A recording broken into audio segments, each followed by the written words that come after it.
como escribiendo todas las cosas que quieren en su vida. Pueden poner dicha, tranquilidad, paz, dinero, sexo salvaje, sexo aún más salvaje, no lo sé. Anoten todas las cosas que quieren en su mente consciente, todos estos deseos y anhelos, y pueden voltear a ver al que va manejando el coche, que no es la mente consciente. El que va manejando el coche pues es tu mente inconsciente, y tu mente inconsciente no le importa mucho lo que tú escribes en esa hoja, porque tu mente inconsciente responde a tres cosas: al inconsciente individual, es decir, tus creencias; al inconsciente gestacional; al inconsciente transgeneracional; y al inconsciente colectivo. Entonces tú a lo mejor le dices a tu mente inconsciente: no, por el empedrado, no, no, no, y la mente inconsciente va a ir por el empedrado. Abren los ojos. ¿Por qué? Porque para la mente inconsciente puede ser más seguro el empedrado que los caminos completamente rectos. ¿Por qué? Va más ¿Que ya está despacio. impuesta? Porque ya está aquí. ¿Impuesta? Está impuesta. Va más despacio. Va más despacio, pero es la lectura. Ahí les va. Sucede que a lo mejor dentro de mi árbol familiar, alguien que iba por una calle completamente normal, bonita y bla bla bla, choca y se mata. Entonces mi inconsciente, ¿qué dice? Por ahí no, vamos por el empedrado.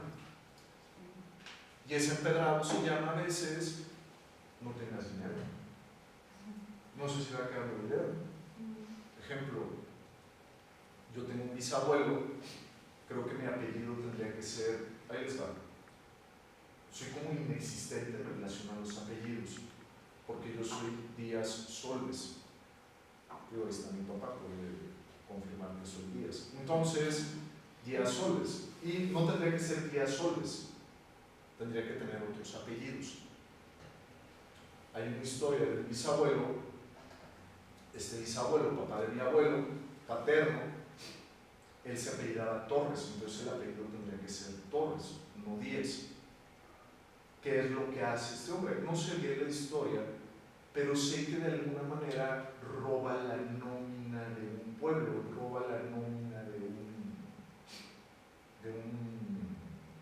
unos militares, creo que era una dinámica por el estilo. Entonces huye. Imagínense, la familia está construida a base de secretos, y este es el secreto conocido. O sea, imagínense cómo va a ser el secreto desconocido. Que a veces yo digo, ¿cómo sabes sobre los secretos familiares? ¿De qué fueron capaces los ancestros, ¿no? Entonces yo hago un ejercicio muy sencillo. Puedes imaginarte qué es lo peor que podrías llegar a hacer. Tú. ¿Ya te llegó a la cabeza?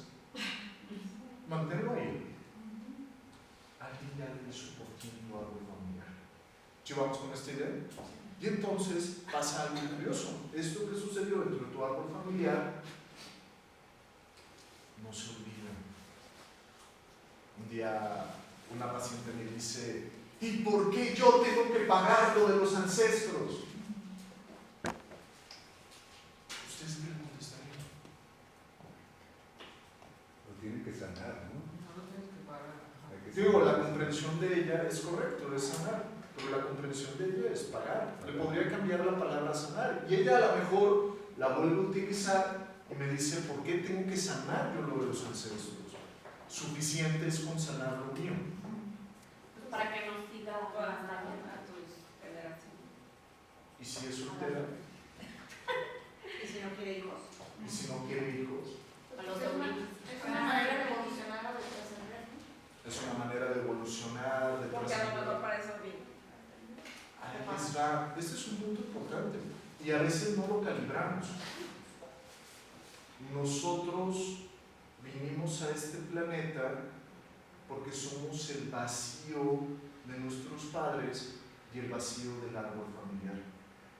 Si lo leemos a nivel del sistema familiar, esta es nuestra razón de ser aquí.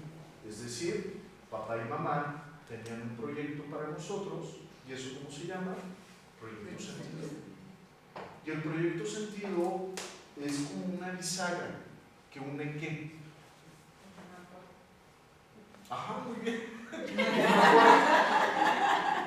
Y esta puerta, Une una generación con otra, ¿no? ¿eh? Une una generación con otra. Une el transgeneracional. Esa puerta se llama transgeneracional. Entonces mi vida y el transgeneracional, ¿cómo se conectan? A través del proyecto sentido. El proyecto sentido es la bisagra que acaba uniendo los tres. Entonces, yo para que pueda tener una mayor comprensión de mí, necesito entender el vacío del proyecto sentido, es decir, cuál era el vacío de mis papás en el momento en que me trajeron a este planeta, y entender el vacío de mis ancestros en relación a mis padres y lógicamente a mis abuelos. Entonces, si yo veo que mi bisabuelo se roba la nómina y se tiene que cambiar el apellido, ¿qué pasa en su mente? Significa una acción trajo una consecuencia, y tan fuerte fue la consecuencia que pierdo mi linaje. Él perdió el linaje. O identidad. Identidad dentro de la familia, pertenencia. Si vamos con esta idea, que ahí conectaríamos con los grandes miedos que tienen los seres humanos. Pero pues ahí también arrastró su descendencia, ¿no? Claro que sí. Entonces yo podría ir con mi bisabuelo y decirle, pinche bisabuelo, cabrón, porque esto, porque a lo mejor en mí queda una memoria de que el dinero es negativo o que el dinero no debe de estar en mi vida. Entonces, en lugar de irme por las autopistas de la prosperidad, ¿qué es lo que hago? Cuando tengo dinero, lo derrocho. Porque dijo el empedrado en ese instante. ¿Cómo estamos? Bien. Yo una duda. Mano, Pero por ejemplo, este bisabuelo también a su vez hizo eso porque anteriormente traía algo también, ¿no? claro. Y entonces, ¿en qué momento acabas? O sea, de... En el momento Pues acaba cuando tú lo sanas y lo haces así. que les voy a platicar algo, es una palabra un poco más poderosa. Creo que no es sanar, sí es sanar, pero hay una palabra un poco más profunda que sanar.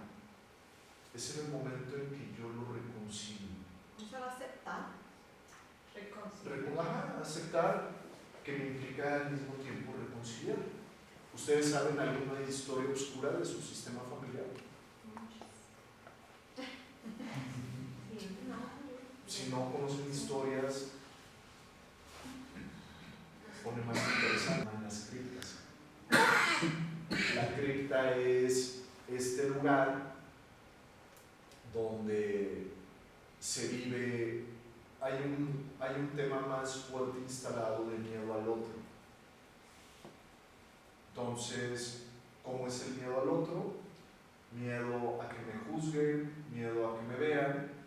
Entonces, ¿desde dónde empiezo a actuar? Desde ¿Es niño. bien? Y ese miedo es una apariencia. Entonces empiezo a irme por las apariencias. ¿Qué es lo que le da valor a una persona? El conocimiento. El conocimiento,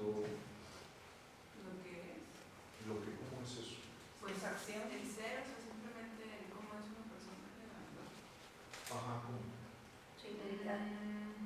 Su integridad, Sí, que tenga valores. o sea, Que tenga sea una valores. persona con valores, que es una persona capaz. Eso le hace ser valiosa. ¿alguien más que quiera compartir? Lo que tus padres piensan de ti, ¿Qué es lo que tus padres piensan de ti, tu familia. tu familia?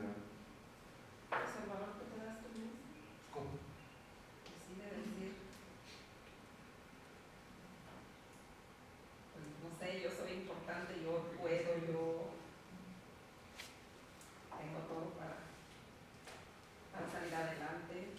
O sea, si una persona, tú me corriges, si una persona se autocoachea y se automotiva, eso le daría el valor. Es decir, una persona que se aprecia a sí misma. ¿Sí entendí bien? Autoestima, ¿no? Autoestima. Independientemente de si los demás te valoran o no, si tú tienes una autoestima estable, es tu valor. Si te reconoces, ¿no? ¿Qué es la autoestima? Autoestimarte. Muy correcto. Aceptarte. Muy correcto. El problema es a veces en terapia cuando caigo en generalizaciones. ¿Por qué? Porque si yo le digo a mi paciente necesitas desarrollar la autoestima, ¿qué va a pasar con él? Es que para ti, para mí es diferente el término. Independientemente de eso. Pues a lo mejor ni siquiera está ahí porque a lo mejor ni siquiera sabe cómo hacerlo. Entonces, a veces los cómo es parte del tema. Entonces, llega la persona, llega a terapia y en la terapia le dicen es que necesitas desarrollar tu autoestima, necesitas abrirte, necesitas permitir que los demás... No, pues no. Es lo que he intentado, ¿no? Porque hay un autor que define la autoestima de una manera diferente. Dice, autoestima es la capacidad de logro. Entonces no le puedes pedir a alguien que tenga autoestima si no se ve en el logro. Por ejemplo, yo no podría tener autoestima de pareja si no tengo pareja, porque no estoy en el logro. No puedo tener autoestima de dinero si no estoy con dinero. Desde ahí lo construyeron. Entonces, no sería autoestima todo eso. Bueno, sí. No sería autoestima todo eso, sería como buscar, intentar o hacer cosas. Entonces, es correcto. Ya que tengo mi hipótesis y la pude desarrollar bien, voy a llegar al paso número 3. Y el paso número 3 tiene que ver con la técnica. Entonces, ahora sí, a nivel de técnica, ¿cuál es la técnica que yo voy a aplicar que esté relacionada con la hipótesis que desarrollé? Y aquí a nivel de la técnica van a encontrar los niveles de la terapia.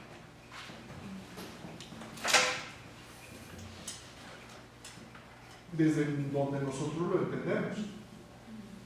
Y nosotros entendemos 4 niveles de la terapia,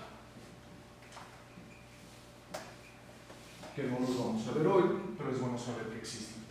¿Sí? ¿Estamos claros? Y al final de una sesión de terapia, ¿qué es lo último? Entonces, lo primero que hice en una sesión de terapia, y así está construida toda la certificación, porque están estudiando certificación en acompañamiento en descodificación emocional, lo primero pues va a ser definir el motivo de consulta, paso 2, desarrollar la hipótesis, paso 3, aplicar la técnica, y en el paso 4, ¿qué sería? Hacer mi cierre. ¿Y cómo puedo hacer mi cierre? Pues darle una palmadita a la persona y decirle a triunfar, si estamos de acuerdo. Ese puede ser un cierre, pero también un cierre puede ser a través de una tarea, o también un cierre puede ser a través de un ancla, o una sugestión posinótica, o una imagen aversiva, no lo sé, hay muchas formas de hacer cierres. Entonces, ¿qué va pasando con cada clase que van tomando? Las clases van a caer en uno de estos 4 compartimentos. Hay clases que van a llegar y les van a ayudar a definir mejores motivos de consulta. Va a haber clases como la de hoy que les va a ir dando las bases para poder manejar hipótesis. Pero se van a encontrar ante un problema de estudiar en esta escuela que no es un problema, yo pienso que es un poco más asertivo. Es correcto. Y sobre todo, también vas a aprender algo súper importante. Erickson, ¿se ubican a Milton Erickson? Milton Erickson, padre de la hipnosis moderna, un hombre extraordinario en muchos sentidos, aunque tengo mis dudas, a veces trato de entender a ese hombre, no lo alcanzo a entender. Él tiene un desarrollo normal, creo, pero como a los 16 años le da polio. pero una polio muy fuerte, muy, muy fuerte. Él acaba postrado en una cama y solo puede parpadear. Y él escucha como el médico le dice a la mamá, su hijo no va a pasar la noche. ¿Se sabe la historia del, ¿cómo se llama?, del café turco? Es que no les da clase, no. Primera clase. Entonces, llega un paciente con un doctor, este es de Jodorowsky, me gusta mucho, y le dice, pues traigo hemorroides, doctor, ¿qué hago? Entonces, él le dice, mira, regresa en una semana, pero quiero que te pongas, que compres un café turco. Se ubica en el café turco, es un café con muchos asientos, ¿no? Entonces le dice, cómprate el café turco, te lo vas a poner en el ano y vienes conmigo. ¿Sabes? Ajá, entonces pasa la siguiente semana y llega el paciente, ¿no? Entonces le dice el doctor, ¿te pusiste el café? Sí, doctor. Desvístete completamente. Y a veces les digo, pónganse en 4, pero no hay tipo de pónganse en 4, no un grupo de 4, sino que se hiciera en 4. Entonces, se pone en 4, agarra el doctor, una mano en un glúteo, otra mano en otro glúteo, abre y le dice, veo en tu futuro que el tema de la pareja va a ser que te han roto mucho el corazón y te lo van a seguir rompiendo. Veo en tu futuro que el tema del dinero hay alguien que te envidia como una persona buena. Es una buena historia eso. ¿Por qué es una buena historia? Porque los médicos hacen muchos pronósticos y los pronósticos no son buenos realmente, porque el pronóstico es una estadística, no habla de una persona. Entonces, hay un libro que ustedes me van a comparar un poco más adelante, si lo quieren ir leyendo va a ser útil. Se llama Manual aplicado a 5 leyes biológicas de Pfister, y él habla de cómo Pfister es otro modelo, pero es bueno para ustedes porque les ayuda a comparar los modelos. Pfister habla de a veces cómo el síntoma se desarrolla más por el diagnóstico que por la enfermedad en sí. Entonces, es un tema que a veces hay que llevar cuidado y hay que trabajarlo. Es como nosotros vamos acompañando al paciente, nosotros nunca le decimos a un paciente toma o deja un tratamiento, no pertenece a nuestro alcance terapéutico. Pero a veces hay palabras que son placebos y hay palabras que son nocebos. Y el cuidado es la palabra nocebo. ¿Por qué? Porque la palabra nocebo es una palabra que lastima. Entonces, el médico cuando infiere, o no solo el médico, tengo una paciente que jura que su marido le engaña. Entonces, toda la dinámica va en eso. Entonces, un día el marido llegó con el saco un poco manchado y lógicamente ella, pues, digo que el saco se mancha, justamente, si yo ahorita las voy saludando, el saco se mancha, es inevitable. Pero bueno, ella dice no. Y él también tiene conductas que no ayudan, ¿no? Entonces, la típica, agarra el celular y boca abajo, ¿no? Entonces no ayuda mucho ese tema.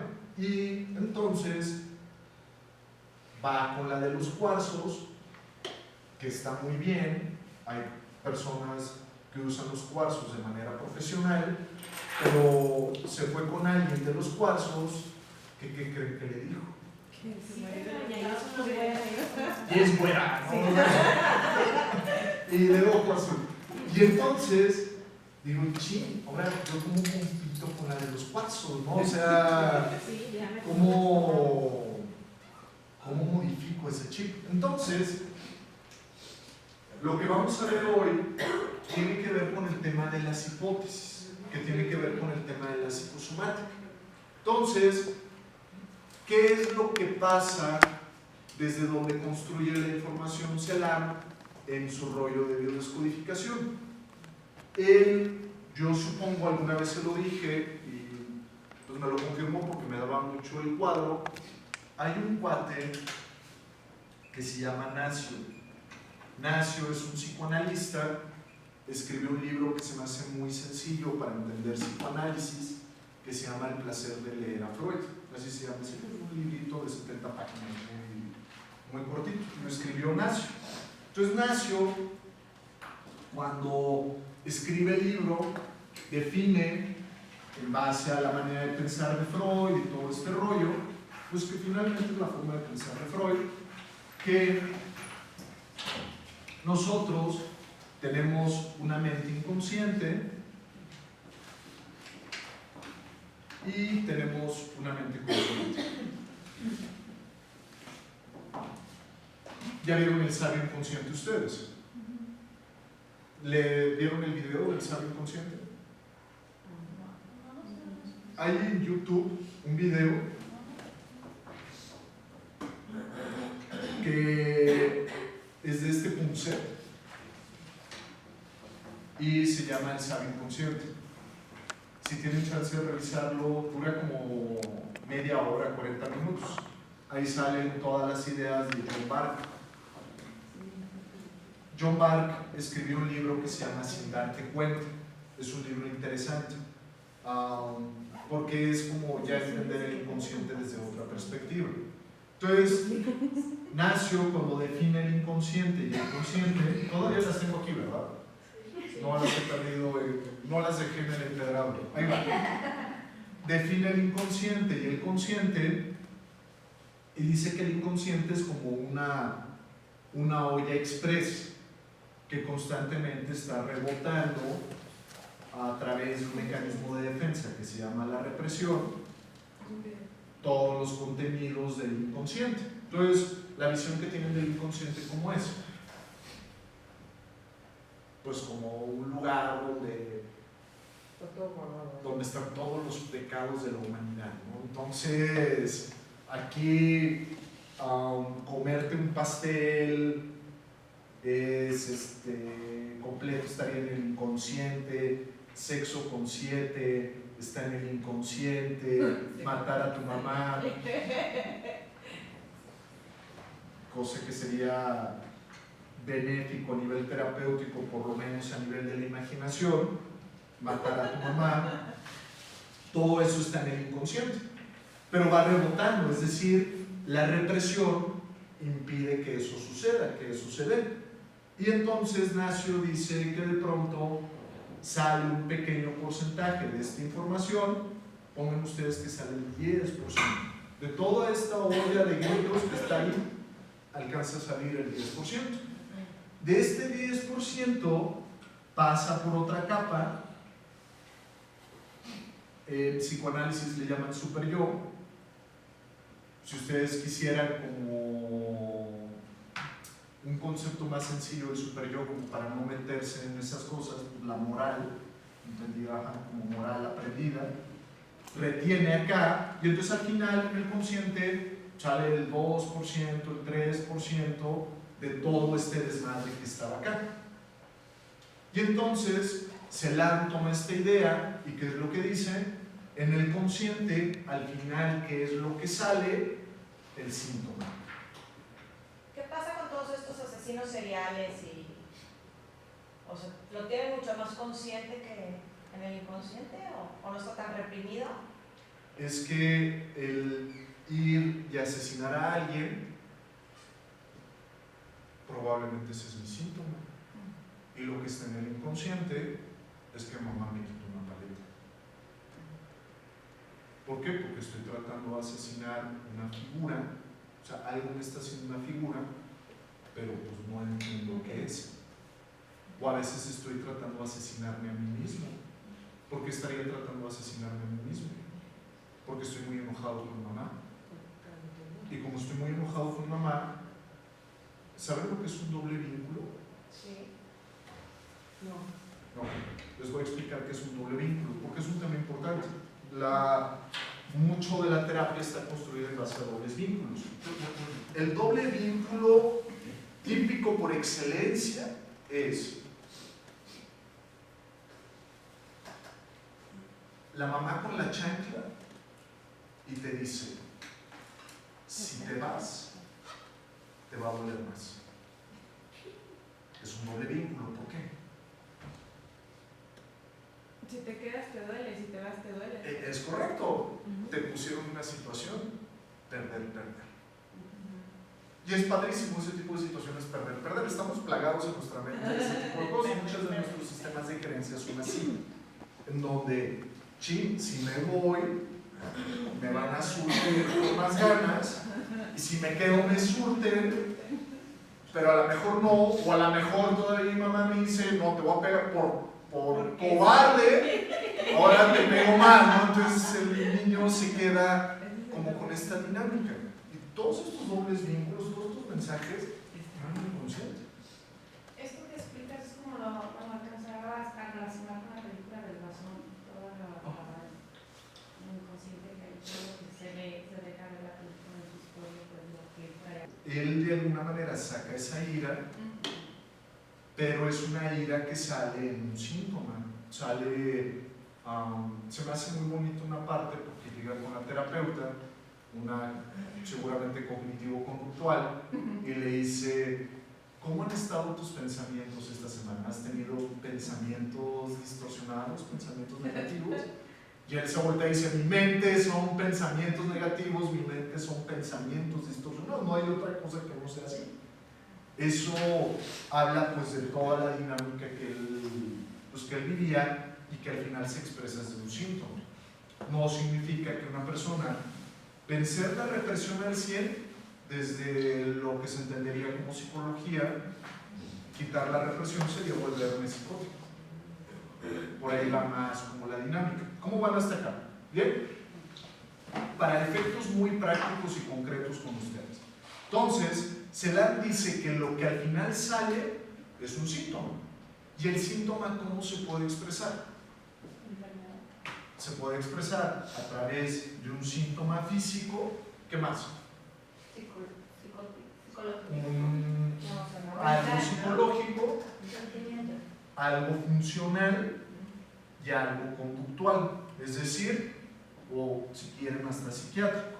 Es decir, puede salir por cualquiera de estos. Entonces, aquí a nivel biológico, a nivel físico, a nivel del síntoma, me duele la rodilla.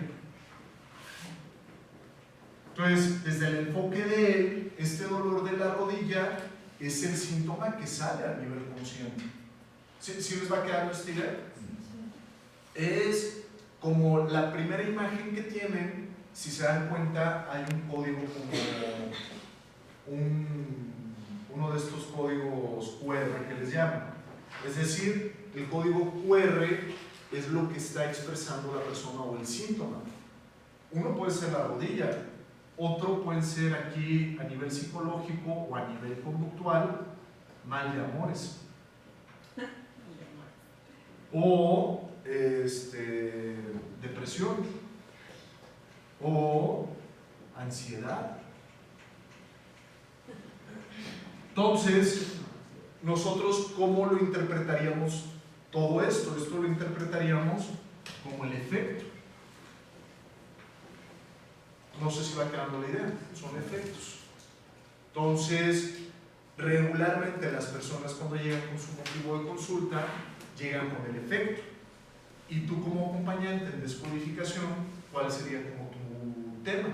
Pues te tienes que ir hasta atrás. Encontrar el código, encontrar la causa. Y esta causa, desde el enfoque de Celan, puede tener un origen biológico, es decir, el resentir puro de Hammer, o puede tener un origen dentro de una incorporación emocional, o puede tener un origen energético. En su libro, en sus hojas les pusimos más, pero yo ya no estoy de acuerdo con lo que pusimos en sus hojas para que lo empiecen a tachar. Entonces, ahí les va. Estamos en la 47. Sí, todo bien. Ok. Entonces, 51. esto es lo que les he explicado hasta este punto. Orgánico, funcional, conductual, psicológico y psiquiátrico. Esta es la expresión del síntoma. Y el origen, o es biológico, es energético, es psicológico, es correcto, o es una incorporación emocional. ¿Sabes? Aquí filosófico, táchenmelo. Biológico, energético, psicológico o incorporación emocional. ¿Qué es el conflicto biológico? El conflicto biológico sería leerlo puramente desde la lectura de Hammer. ¿Cómo es la lectura pura de Hammer? Desde Hammer, el dolor de rodillas, ¿qué es? No cuesta mover. ¿Eh? El que te cueste mover. No, Hammer, puro. Es desvalorización, ¿no? Es un conflicto de desvalorización, pero desde Hammer, Hammer diría que la rodilla es no sentirme apto. Esa es así la frase de Hammer. Una idea de no sentirme apto desde el enfoque hammeriano es: estoy en el gimnasio y voy a hacer sentadilla. ¿Sí estamos? Y de pronto volteo a ver al de al lado que se pone 2 pesas de 160 y yo sin peso, Temblando. entonces lo volteo a ver y ahí empieza el resentir. ¿Cuál es el resentir? No me siento apto. Entonces no puedo competir contra él, no me siento apto. Salgo de ahí y ¿qué pasa? Empieza a molestar la rodilla. ¿Cómo van? ¿Bien? Entonces, chéquense muy bien esto. Me empieza a molestar la rodilla y luego va a pasar algo muy curioso. Empieza el dolor de rodilla y voy a subir las escaleras y ¿qué creen que va a pasar? Me va a empezar a doler la rodilla y yo en mi interior me voy a empezar a decir: chin, cada vez estoy menos apto. Y entonces, ¿qué creen que va a pasar en ese instante? La enfermedad se va a convertir en el detonante. La enfermedad se convierte en el detonante. Y cuando la enfermedad se convierte en el detonante, vas a tener un problema. ¿Por qué? Porque por más que busques dentro de la historia de la persona el detonante, ya no lo vas a encontrar como la tiroides. Que la tiroides en especial tiene un matiz como más característico. ¿Alguien con hipotiroidismo? Nadie. Ok.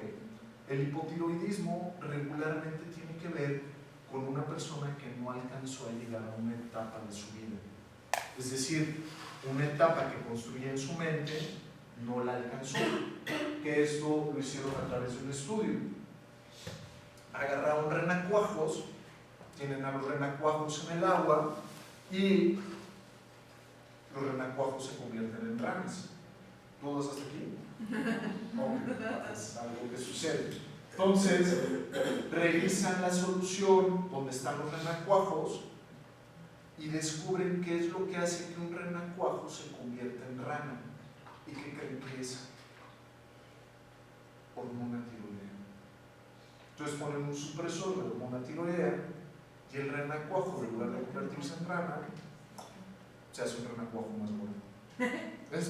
Así fue. Entonces, una persona que tiene hipotiroidismo tiene un tema de la rana renacuajo, es decir, una etapa de su vida no la alcanza a cubrir.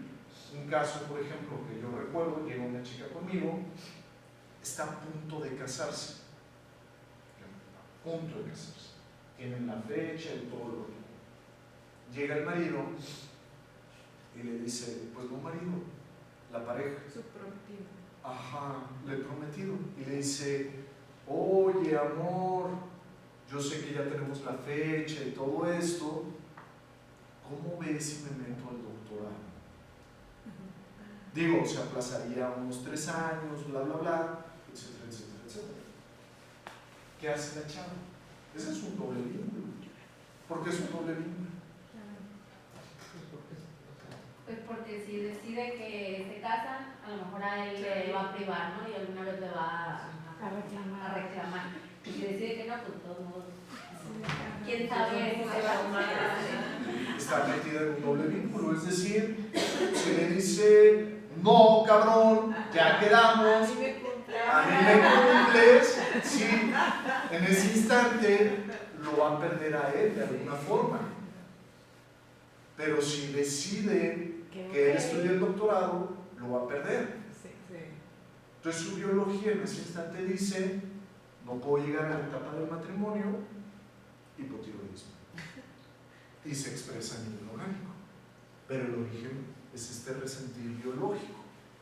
¿Y en qué carpeta? Porque luego esto del inconsciente vamos a encontrar que está dividido en 4 carpetas. ¿Cuáles son estas carpetas de la información del inconsciente?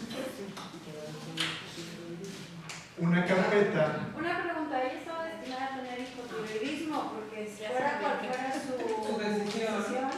no iba a completar. Es que ahí les va. Es un elemento de percepción. Y el elemento de percepción ahí es cuando le damos a veces importancia a cosas que a lo mejor no tendrían tanta importancia, como el caso de casarse. Pero dentro de su sistema de creencias de ella, casarse es importante. O sea, otra persona me hubiera dicho, cool, Haz tu vida y yo la mía. O cásate, nos casamos, ya haces el doctorado, o vete a la chingada, o yo también me meto al doctorado, Pues sí, pero vete a la chingada viene siendo lo mismo. depende de cómo lo viva. Pero si no le importaría Ah, tanto. ¿Por qué? Porque ahí les va. Todo es como yo viva la pérdida. Que ese es un punto importante, el apego y el desapego. ¿Ustedes piensan que necesitamos apegarnos a las cosas? No. pero pues. De cierta manera. No, pero estamos acostumbrados a ello. No, pero no lo hemos dominado totalmente. No, sí, ya llevan 7 estrellitas. Ahí van. ¿Por qué apegarnos? Hay una frase creo que es del budismo, que dice el origen del sufrimiento humano es el deseo, porque el deseo me lleva a pegarme y wow. Pasa algo muy chistoso. Si tú no aprendes a pegarte, no estás aquí, estás en otro lado. Entonces, te pusieron los primeros madrazos de pequeño. Sí, claro. Y como no funcionaron las cosas como tú querías, ¿qué es lo que haces después? Dices, yo no me vuelvo a pegar, o sea, si pierdo a la pareja, si pierdo un vehículo, no me apego. Y entonces empieza a pasar algo chistoso que lo van a ver más adelante. Regularmente tenemos 2 opciones: o te giras a la vida o te giras a la muerte. Si te giras a la muerte, por ejemplo, ¿qué es algo que todos tenemos la certeza de que va a suceder? No, nunca te vas a morir. Acá. Y acá nos vamos a morir. Físicamente, sí. O sea, tu cuerpo, Cierras tu ciclo, pero tú no tu lo ves. cuerpo muere. Entonces tú pensarías que una certeza es que tu cuerpo se va a quedar. No, el cuerpo no, el alma. No, que el cuerpo va a morir. Cierras Esa sería una certeza. el vehículo, sí. La pérdida del vehículo, esa sería una certeza. Ese no eres tú. Sí, pero esa sería una certeza. Que el vehículo se va a quedar. Sí. O el vehículo te lo llevas. El vehículo se queda. Ok. Va. Esa es la certeza. Entonces, regularmente les pregunto en clase eso y la respuesta, el matiz es por ahí, ¿no? De que una certeza que tenemos es de que nos vamos a morir. Digo, ¿qué pasa con mis alumnos? O sea, bien girados a la muerte. ¿Por qué? Porque hay otra certeza, mucho mejor. ¿Cuál es otra certeza mejor? De que vas a vivir, que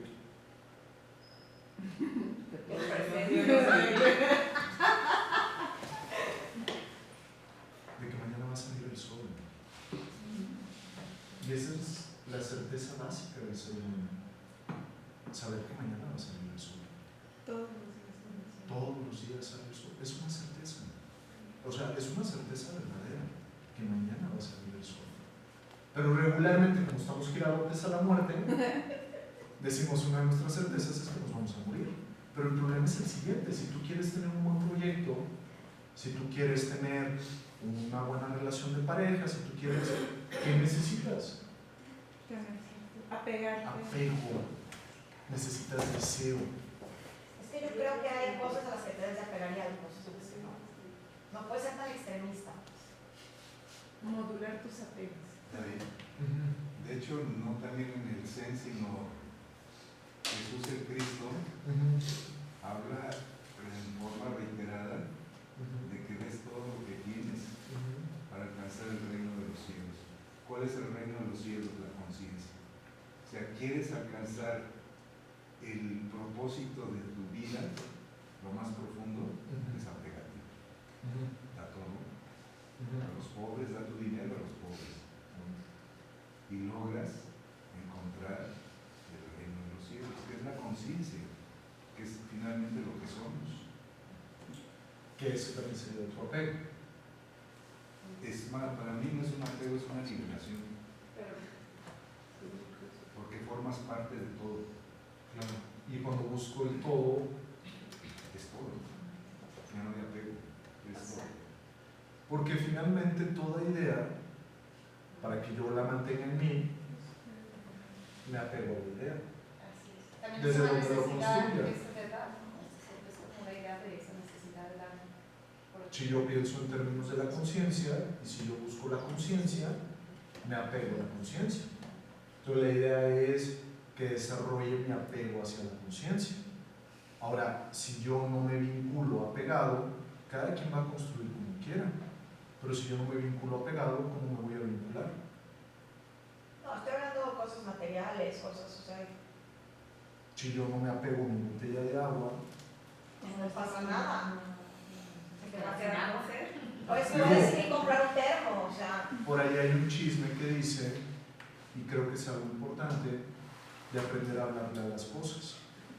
Entonces, llego yo y le digo a esta botella de agua, que posiblemente tiene hasta parabenos, le digo: botella de agua, te materialicé, tengo un gran deseo de que estés conmigo, para que me nutras, para que me hidrates.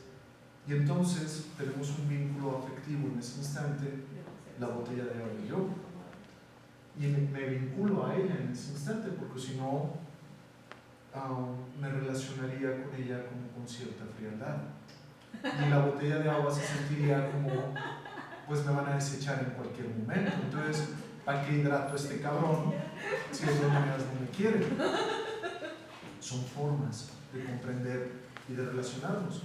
Lo que yo creo que sí necesitamos a veces es cómo puedo aprender a pegarme con todo el entusiasmo a las cosas, y con ese mismo entusiasmo con el que me apego,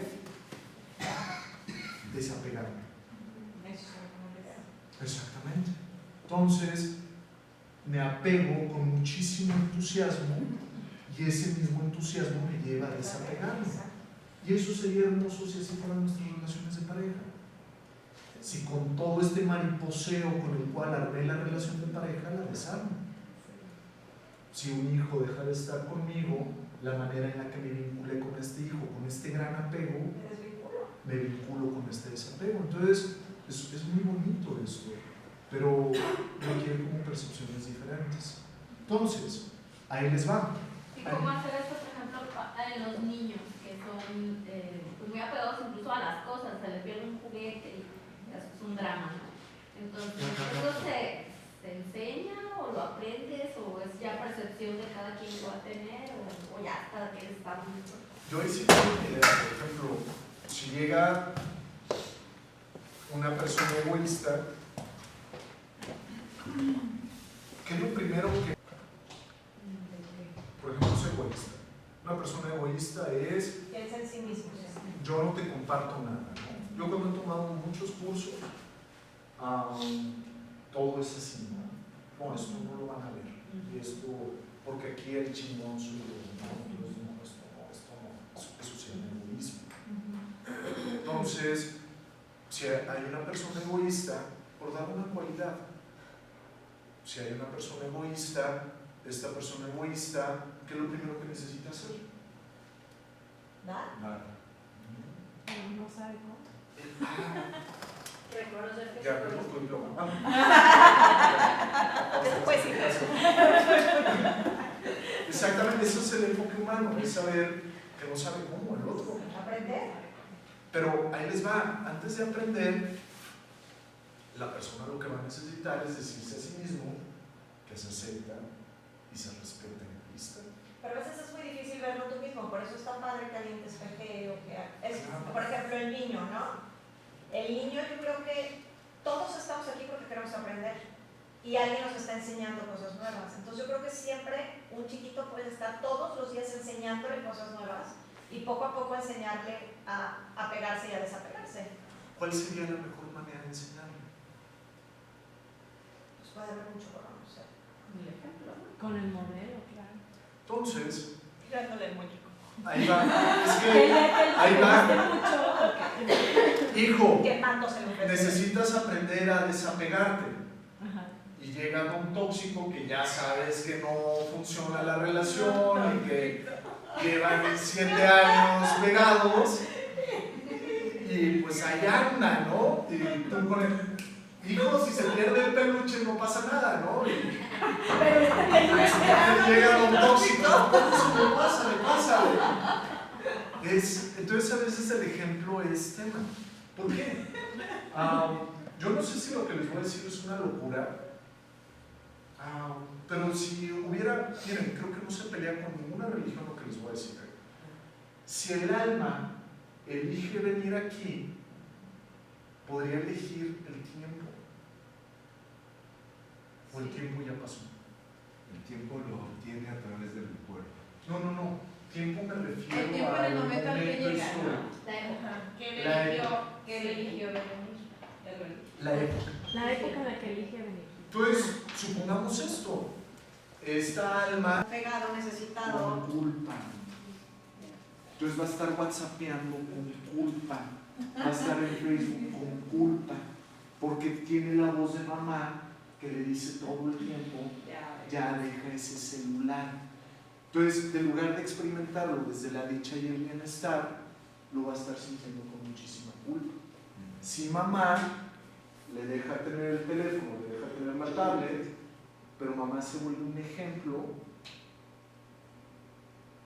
porque eso es lo curioso, ¿no? Hijo, deja el celular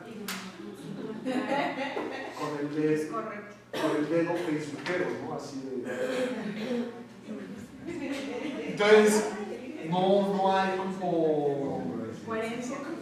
Es correcto. Cuando no funciona el ejemplo. Entonces, chicas, vengan para acá. El inconsciente va a tener 4 carpetas de contenidos. Historia de vida, 0-7 años, proyecto sentido y transgeneracional. Entonces, quiero que chequen esto. Este es un ejemplo importante. Llego al gimnasio, estoy así, volteo a ver el otro y me duele la rodilla. ¿Cuál es la carpeta?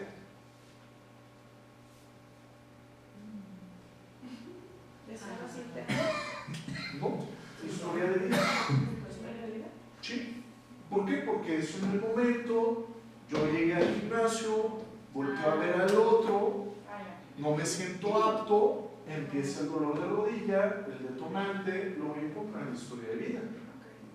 0-7 años son los conflictos programantes. ¿Se acuerdan de cuando vieron la clase de biología de las emociones?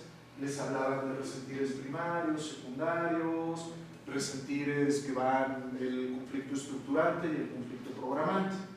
Luego repasan esa clase y viene todo ese contenido. Y aparte no sufran. La información es así, yo les voy comentando, pero tenemos como un tema que les pasa a otros grupos, posiblemente no a ustedes, de que el maestro agarre y menciona algo y como si lo tuvieran que tener en la cabeza Y no se trata de eso. A lo mejor lo que hace el maestro en ese momento es como volverles a recordar y recordar la información, ¿sabes? Entonces, 0 a 7 años, aquí yo voy a tener mis programantes. Proyecto sentido, lo que viví en el vientre de mamá, pero el proyecto sentido regularmente empieza 9 meses antes de la concepción, que es donde se establece el proyecto, ¿sabes? Y transgeneracional, todo lo que tiene que ver con el árbol familiar. Entonces imagínense, de repente voy así y de repente, ¡ay, mi rodilla! No estaba en el gimnasio, no me estaba comparando con alguien, no fue un tema de que yo no me sintiera apto. ¿Qué fue lo que sucedió? Que a lo mejor en la misma edad, Una memoria. un abuelo estaba con las pesas y se volteó a ver y se dijo no apto, pero él, chequen muy bien, esto es súper importante que lo viven. Niñas platicadoras que posiblemente las acabaré separando. Aquí ¿Cómo platicaste sobre ese tema? está muy bien, pero integrenos. Ahí les va. Este elemento del transgeneracional es un conflicto que el abuelo en su momento en la historia de vida lo vive a nivel biológico de no sentirse apto, pero a lo mejor él lo dejó en la mente, se quedó a nivel psicológico, no aterrizó, no sé si quedó la idea. Llega la siguiente generación, el conflicto es no me siento apto, pero lo expresan a nivel funcional. ¿Cómo es a nivel funcional? Todo el tiempo las personas dicen, es que no me siento apto, es que no me siento apto, pero sus huesos y todo, ¿cómo están? Bien. Jalando súper bien. Hasta que sucede que en la tercera generación, tómala. El otro, sin deberla ni temerla, de pronto la rodilla. Mucha información de cáncer y cosas por el estilo, vamos a tener que hacer una exploración completa de todo esto. Sobre todo cuando son niños, ¿no? Que mucha gente nos explica, ¿pero por qué? Y es una cosa transnacional. Que ahí lo vamos a encontrar con un niño síntoma. Es decir, es un niño que absorbe toda la problemática del sistema familiar. ¿Cómo está? ¿Cómo está su mente? ¿Está relajada? La C es de conducta, la P de persona, D de psicológico, PQ psiquiátrico. ¿Sabes? Aunque no lo crean, pasó 1 hora y media. Yo creo que podemos hacer pipí manda. Yo tengo una duda de cuando por ejemplo que la enfermedad se convierte en el detonante. Que decías que ya la enfermedad. Entonces, ¿qué es lo mejor en ese caso? Que la persona aprenda a ignorar el síntoma para que pueda salir ya de toda la fase. Le da como mucha importancia, vamos diciendo. Es correcto. Igual pasa, por ejemplo, con la colitis. La colitis es un tema de algo sucio que Es como si hicieron. se predispone bastante. Es correcto. Porque estaba haciendo como, pues luego conocí una persona si vas como en la clase es así, en tu misma, y hay una persona que me llamaba la atención de que me sonó por lo que comentaste. Por ejemplo, colitis tiene muchas recaídas así, gastritis tiene muchas recaídas así. Un día me pasa que mi mamá me pide mi tarjeta de crédito para el Uber. Entonces llega mi estado de cuenta del Uber y llega cargado por 4,000 o 5,000 pesos, ¿no? Pues le marqué a mi mamá, lleva otra tarjeta que no, le digo, oye, pues nada más para confirmar, ¿no? Tuviste como necesidad de movimiento. Entonces, mi mamá me dice, pues yo no usé Uber. Y dije, chingo, o sea, me cargaron 5,000 pesos de Ubers. Es que tu hermano me pidió la cuenta de Uber y bla, bla, bla, ¿no? Entonces, había sido mi hermano. Súper bien ubicado, ¿no? Empecé con colitis. Porque dije, ¿para qué le marco a mi hermano? Nada más me voy a desgastar. Sí, no. Entonces, pues ya son de estos enojos que te guardas y los vas cargando y tenemos cómo hacer eso. Entonces, un día iba en el coche, empieza la colitis. Digo, porque la colitis es algo sucio.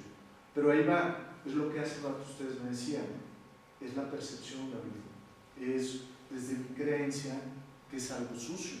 y que no es algo sucio. Por ejemplo, si yo voy a la calle y alguien va lento y yo llevo prisa, a lo mejor yo percibo que es sucia la manera de manejar del otro, pero no es sucio. Es mi percepción desde mi sistema de creencias. Entonces el colon reacciona impresionantemente a nuestro sistema de creencias. Mi hermano no me hizo nada, ni mi mamá, que mi coraje tendría que haber estado más con mi mamá que con mi hermano. Inicialmente fue con mi hermano. Entonces era como poder expresar, pero el menso fui yo. Chivaca no la idea. Y este es un punto importante. Yo ahorita tengo muchas ganas de hacer pipí. Ahorita. Y si yo les digo a ustedes, Erika, ¿puedes hacer pipí por mí? ¿Qué pasaría? Sería genial.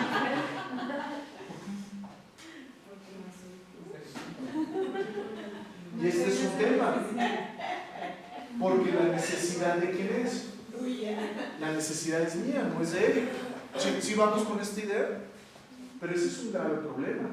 La mayoría de las veces tomamos las necesidades de los demás y las llevamos a cabo, pero no son nuestras necesidades. Entonces nos dicen, sea amable, sea cordial, no maltrates a la cuñada de Navidad. Esa no es tu necesidad. Tu necesidad es de maltratar a la cuñada. ¿Sí queda la idea? Entonces es un problema. Interfiero en el otro, proyectando mis necesidades, diciéndole ve a hacer pipí por mí. Que ahí es donde vamos a encontrar el proyecto sentido. El proyecto sentido son las ganas de hacer pipí de papá y mamá que te lo dejaron a ti. Y entonces ahí vas tú constantemente al baño, pero pues nunca vas a poder hacer pipí por ellos. Caso típico. Ahí les va. Hija, hijo. Típico. ¿Qué fue esto? Lo van a ver más adelante. Esto se llama el niño mi rey. Mi rey. Entonces, papá y mamá, ¿dónde andaban? Pues en estas maquinitas de huevos. ¿Sí se acuerdan de los huevitos estos de plástico que les ponían la moneda? Ajá. Entonces meten una moneda y entonces sale el huevito y no era el niño, ¿no? Entonces, y meto la moneda y no sale el niño. Entonces, ¿qué pasa con estas tres? ¿Qué son? Intentos fallidos. Son inexistentes. Y entonces, ¿cómo se van a vivir estas mujeres? En su interior. Todo el tiempo con una frase en su cabeza: nada de lo que hago es suficiente. Nada de lo que hago es suficiente. Entonces, es muy cansado eso. Muy cansado. Pero es inconsciente. Es completamente inconsciente. Yo Pero, soy, bueno, yo soy la quinta mujer de puras mujeres y luego viene el hombre y eso es verdad. O sea, sí. ese es un típico. Entonces hay una inexistencia. O sea, pero no necesariamente. Es que lo traemos en el proyecto sentido De los deseos de igual. Por eso, porque entonces los hombres siempre quieren un niño primero. Es que ahí les va. Miren, esto que les voy a explicar es más biológico, que es como biológico. No tiene que ver con temas de género, no va por ahí. Entonces, ahí les va. Regularmente, y esto les va a ayudar mucho para cuando trabajen en transgeneracional. Papá y mamá. Veanlo a nivel biológico, chicas. El primero, ¿qué quieres que sea? ¿Por qué?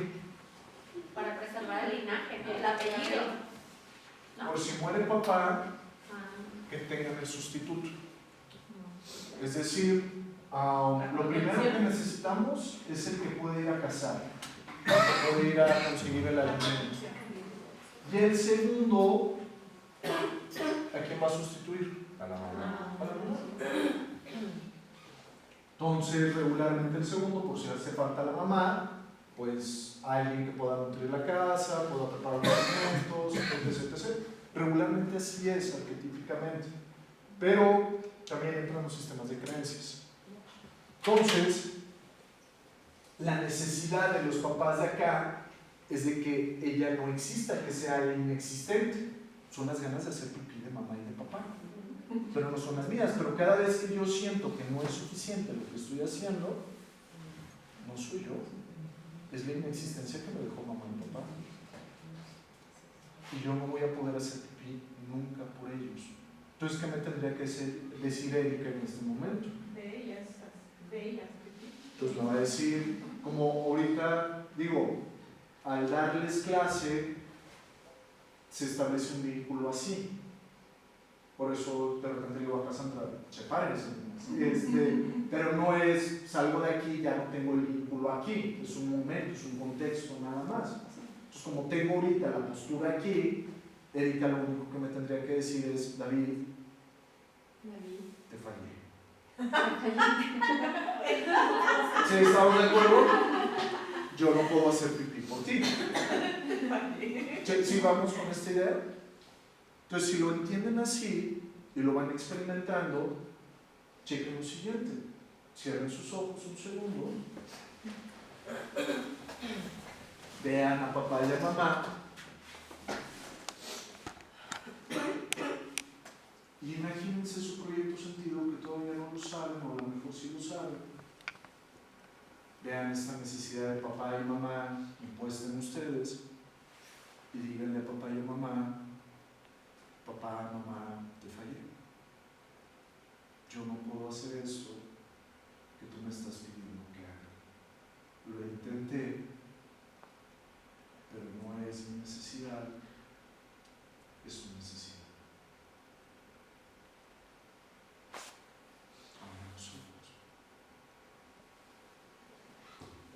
Nos vamos a receso. Nos volvemos a ver. ¿Vale?